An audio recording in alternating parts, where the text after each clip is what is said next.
Look at what's going on. It's not just that Newsom is, vocally claiming to support Biden. He's literally campaigning in place of Biden. We're in uncharted waters here. Like, there is no telling what's going to happen between now and November. I'm Stephanie Keith. And I am Tara Manjekovic. And we are unapologetically outspoken. Hello, everyone, and happy Wednesday. So, Tara, we already did a whole episode on the debate, but we were talking about how it's crystal clear they're going to replace Biden, and we both think it's Newsom. In fact, I am pretty certain it's going to be Newsom at this point. What about you? Yeah, remember a few months back before Biden was solidified as the nominee and rumors started leaning toward Michelle Obama, and Mhm. Newsom kind of like faded out of the spotlight for a while after his world tour for climate change.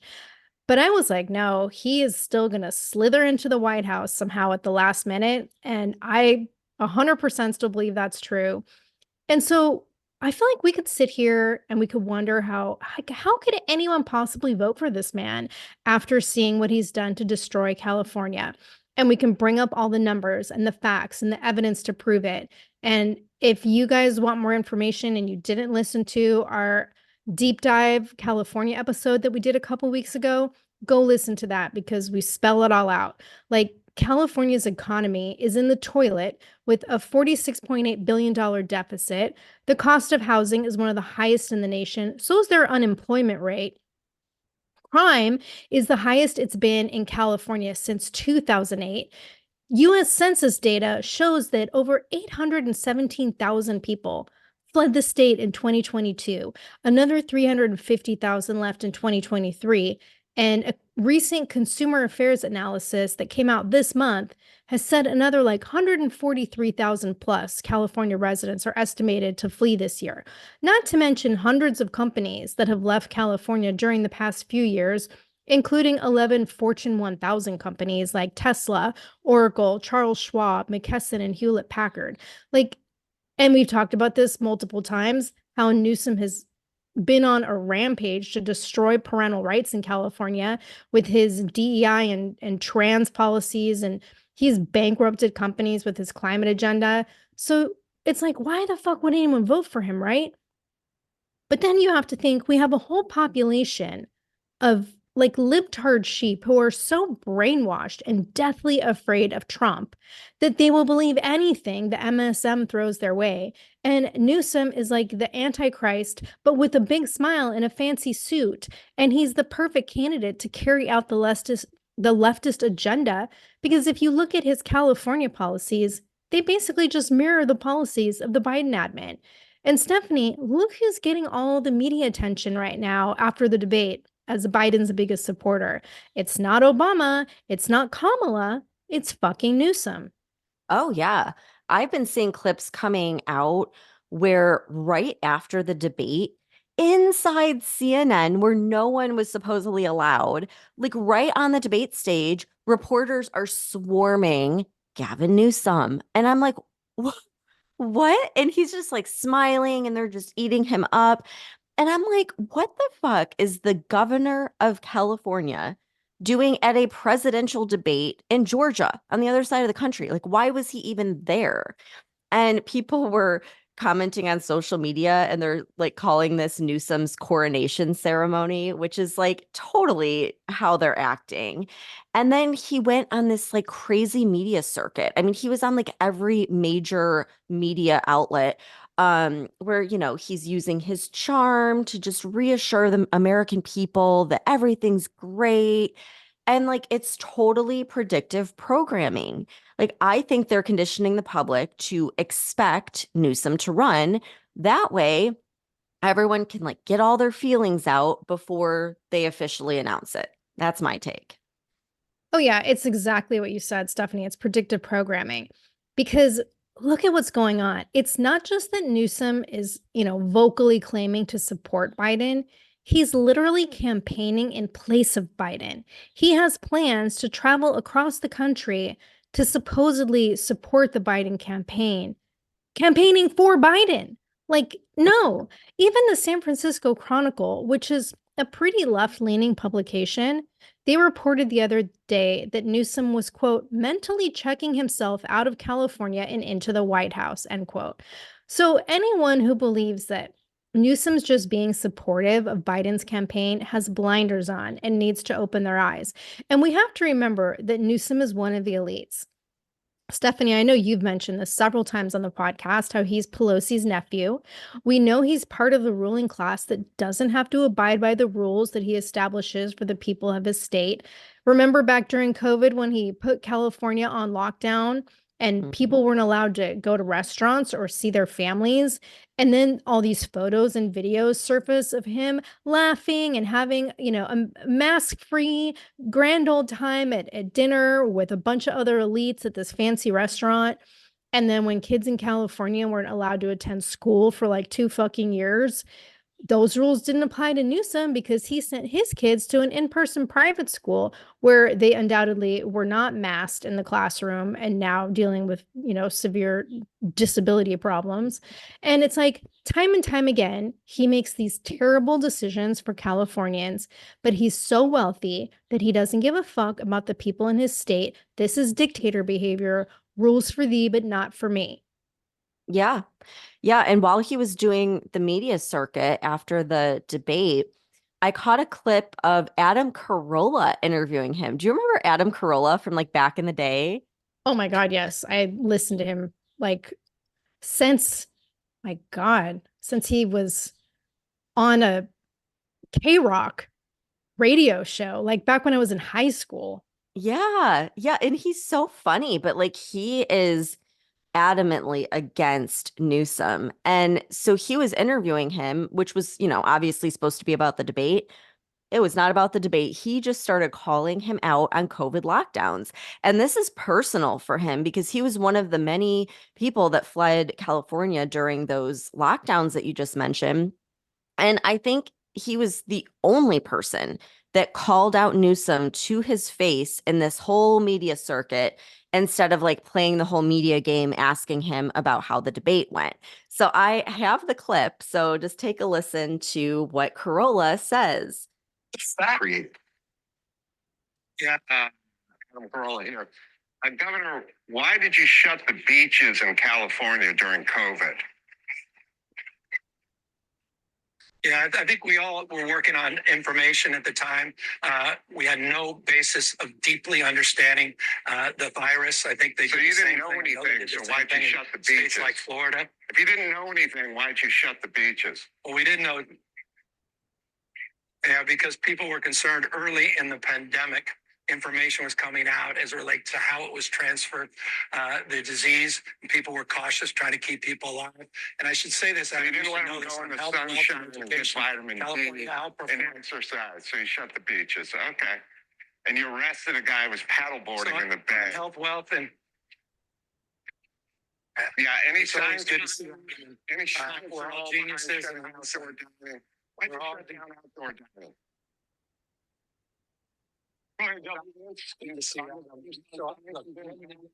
The debate tonight, it's not a debate. You shut down outdoor dining, you cancel businesses. It's nothing to do with science. All right, let me keep people on. Go ahead. Okay, so basically, like he was just like going at him, and Newsom's just sitting there smiling with his beautiful smile, like playing it off, like, oh, haha, everything's fine. I mean, this guy.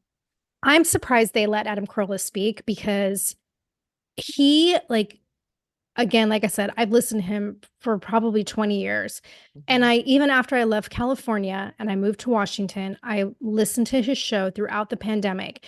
He was one of the few people who was openly defying the rules and speaking out and refusing to comply with Newsom's lockdown. And he was not afraid to talk about it on his podcast. And so it does not surprise me that he would bring it up. But the fact that Newsom wouldn't be expecting it, like he's been outspoken about this shit for years. And I do want to point out, though, that he still lives in California. He's got Mm. twins, and I think he's waiting for them to graduate from high school or something before he leaves because he lives in an area where I'm very familiar with. And so I fucking love that he did that. Yeah, I assumed he left California because I've Mhm. heard him talking about this Oh yeah. for, I mean, he's been very outspoken and it's like good for him because there's so many celebrities that aren't, they say nothing about it and they just hide behind their like private schools and everything. And He would like openly go on the podcast and he'd be saying about how he went on his hike today. And this was like during the height of COVID when everything was shut down. And he's like, yeah, I was out there. I was hiking through the San Fernando Valley and blah, blah, blah. And just like flat out was like, I'm not complying with this shit. I'm going to do what I want to fucking do. And like, I love that guy. we need more people like him. But, Yeah. it's interesting because part of the reason I wanted to play that clip is because it shows Newsom like under pressure.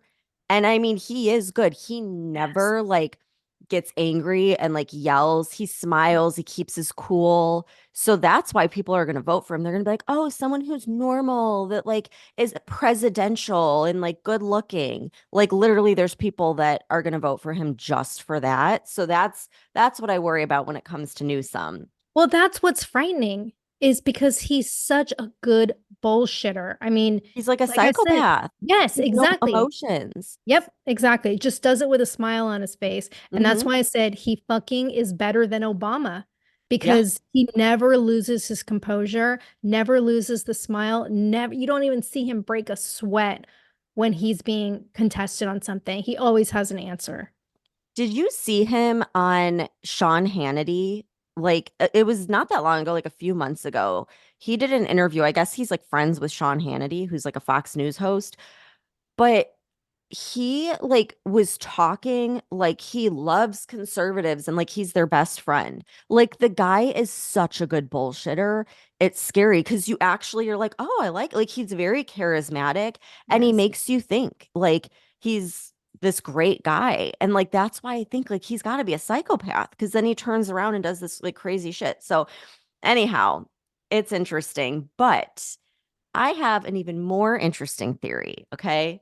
Here I go with my like crazy shit. This is my own. I didn't steal this from anyone. So you can blame me for the craziness. But I actually made a TikTok video on this a few months ago when Mike Johnson like first switched, where we realized like he went from being ultra conservative to all of a sudden like siding with the left as Speaker of the House. And we were like, I think the episode was even called like what the fuck happened to Mike Johnson or Yes. something like that. Yeah. So I was like, I couldn't get it out of my mind. And I had this theory and I did a video and I said, what if Mike Johnson had meetings with the puppet masters, whoever's really in control of this White House, and they told him that just before the election, they'd get rid of Biden. And it really doesn't matter how, whether it's the 25th Amendment or Biden having an accident, they're going to, get rid of him. Like, let's just say, hypothetically, they tell him this.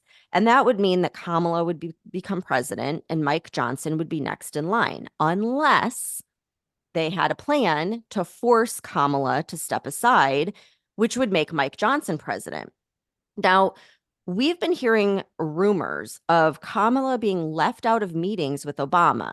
And yes, Obama supposedly had a closed door meeting with Biden at the White House. So they will likely push her aside. And as far of a stretch as that is, it would explain why Mike Johnson all of a sudden changed his views and went against like every promise he made as Speaker of the House because people do crazy things to get power. And the reason I'm even bringing this up is because I was listening to Steve Bannon on Megyn Kelly's podcast, and they were talking about like how big of a national security risk this whole situation is post the debate. And they were saying that since the left keeps hinting at a new candidate, our adversaries are watching this and they're going to look at this as an opportunity to make a move before we get a new candidate in place. And they're just going to play on our weakness because right now it's basically exposed that we're weak and the commander in chief is not really in charge of anything. And so Bannon said something happened at the Pentagon with the top commanders, and he thinks that war is breaking out and that they'll like end up holding an emergency meeting to get rid of Biden. And we need someone competent in place for war. So, like, what if that person in the wings is Mike Johnson? Okay, that is a fascinating theory and one that I have never thought of. And I- it's plausible. I mean, Everyone on TikTok thought I was crazy. They were like, no, Mike Johnson's being threatened. And I was like, well, he could be being threatened or he could be bribed. He's either yeah. threatened or bribed. It's one or the other. Yeah, there's definitely something going on. But I have to jump in here for a second because like it's so fucking maddening to me that all of a sudden people are questioning Biden's competence and his ability to run the country. And, he's suddenly a national security threat. And I'm not referencing Steve Bannon or Megyn Kelly because they both believe this and have been saying it for a while, just like we have. But I think the American public should be so fucking livid that our federal government really thinks that we're stupid enough to believe that Biden has been anything remotely close to competent for the past 3 years. And that it wasn't until the debate that he all of a sudden becomes a national security risk and a concern. And like, in terms of global politics and power plays that are it's not something new. This shit's been taking place around the world, all the puzzle pieces falling together because of Biden's weakness and incompetence. The entire world has watched him deteriorate on the world stage throughout his presidency. He has been a threat to America's national security since day one when he started dismantling the border policies and almost immediately got us involved in the Ukraine war. He should have been ousted as a fucking national security threat when all the evidence started coming out a couple years ago about his involvement in these money laundering schemes and all the shady shit that he's been doing basically his entire career that should have resulted in him being impeached for fucking treason. But it's not just Biden. It's like our entire government administration and media and big pharma and all the elites that have been conspiring to ruin the country and establish global control. And it's like how we talked about last Friday. The MSM is instantly, they started throwing him under the bus before the debate was even over. And now there's this massive turning against him that was obviously pre planned. But I'm just so fucking disgusted that there isn't more outrage from the American public that our government has been trying to brainwash and indoctrinate us for years to become a nation of useful idiots who blindly follow whatever they tell us. And now suddenly it's so shocking that Biden is incompetent and his abilities are being questioned. Like, it's a fucking joke. But off my soapbox and back to your theory about Mike Johnson, one of the things that I do think is interesting is, we have some of the Republican lawmakers, and I think even some Democrats, are calling for the cabinet to invoke the 25th Amendment and remove Biden from office. And Mike Johnson's playing this one very carefully because he basically said he doesn't agree with this idea, but he also said it's not the place for the Speaker of the House to call for that. So after the debate, he said, quote, there's a lot of people asking about invoking the 25th Amendment right now because this is an alarming situation. Our adversaries see the weakness in this White House, as we all do. I would ask the cabinet members to search their hearts. I would be panicking too if I were a Democrat today and that was my nominee. I think they know they have a serious problem, end quote. And then he said, quote, these are fateful moments. If I were in the cabinet, I would be having that discussion with my colleagues at the cabinet level. I would. We'll see what action they take. It's a serious situation, end quote. And you mentioned Steve Bannon because Mike Johnson was also very vocal about trying to keep Steve Bannon from going to prison. He's the one that authorized the House to file an amicus brief last week supporting Bannon's emergency repeal to the appeal to the Supreme Court. And Congress doesn't usually intervene in these kinds of cases. So I don't know. Does this information like support your theory and this is a Yep, possibility?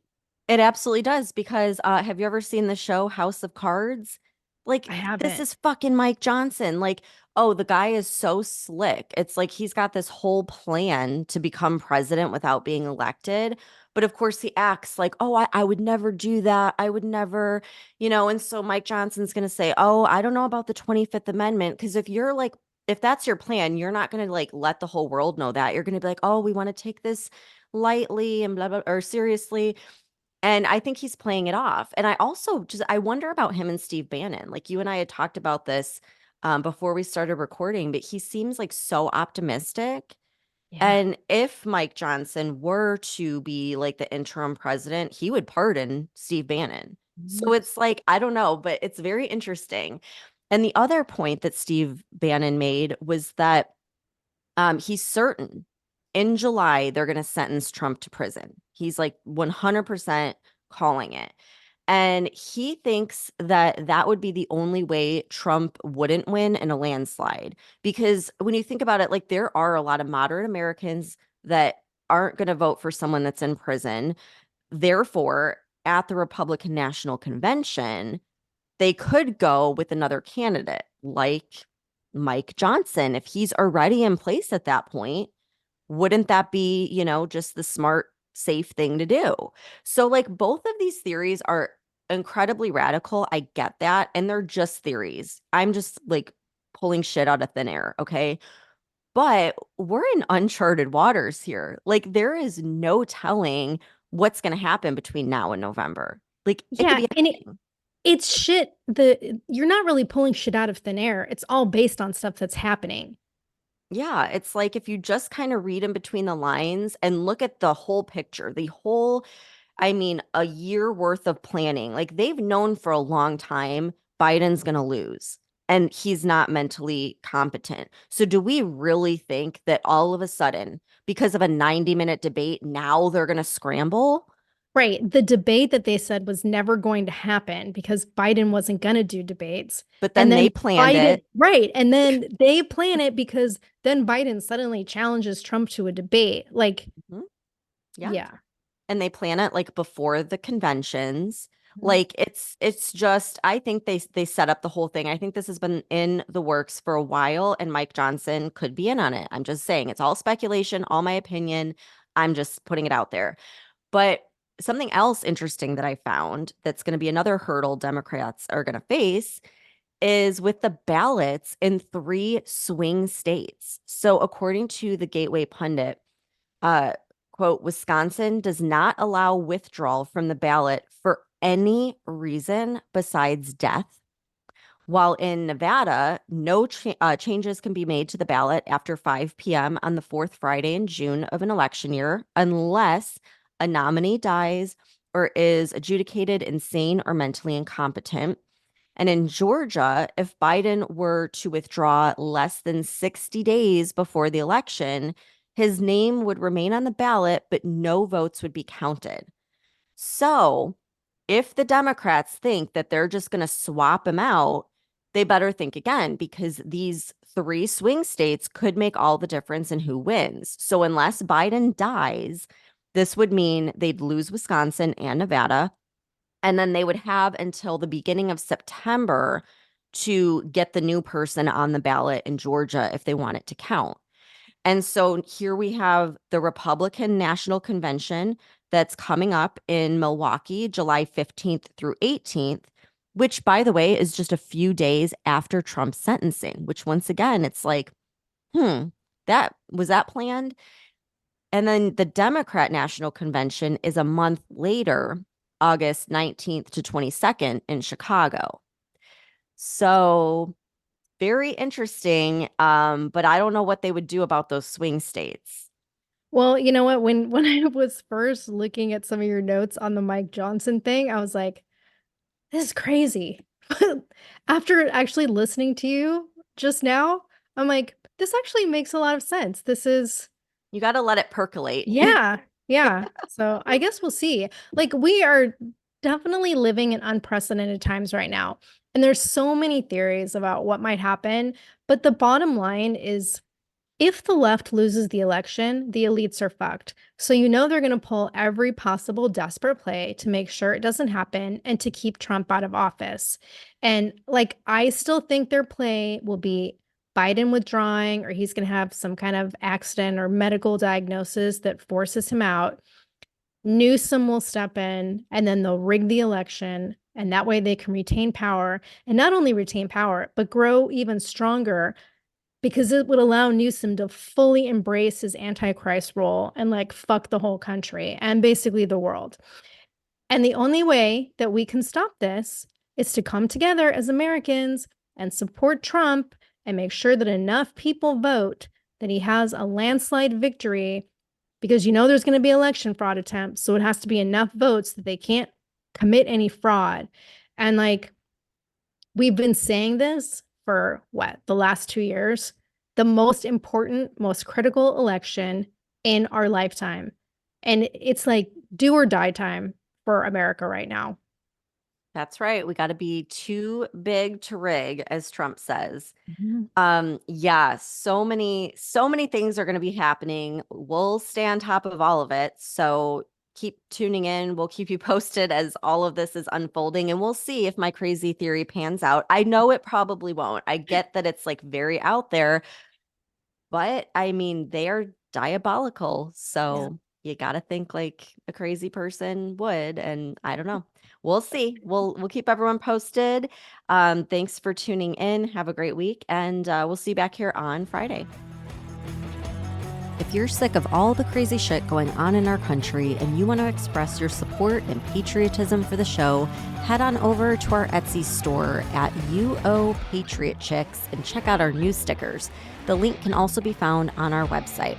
If you love the show and you want exclusive episodes, support the podcast and join the conversation by becoming a member of our Patreon community. We'll be posting weekly member-only podcast episodes and content that isn't available on the weekly podcast.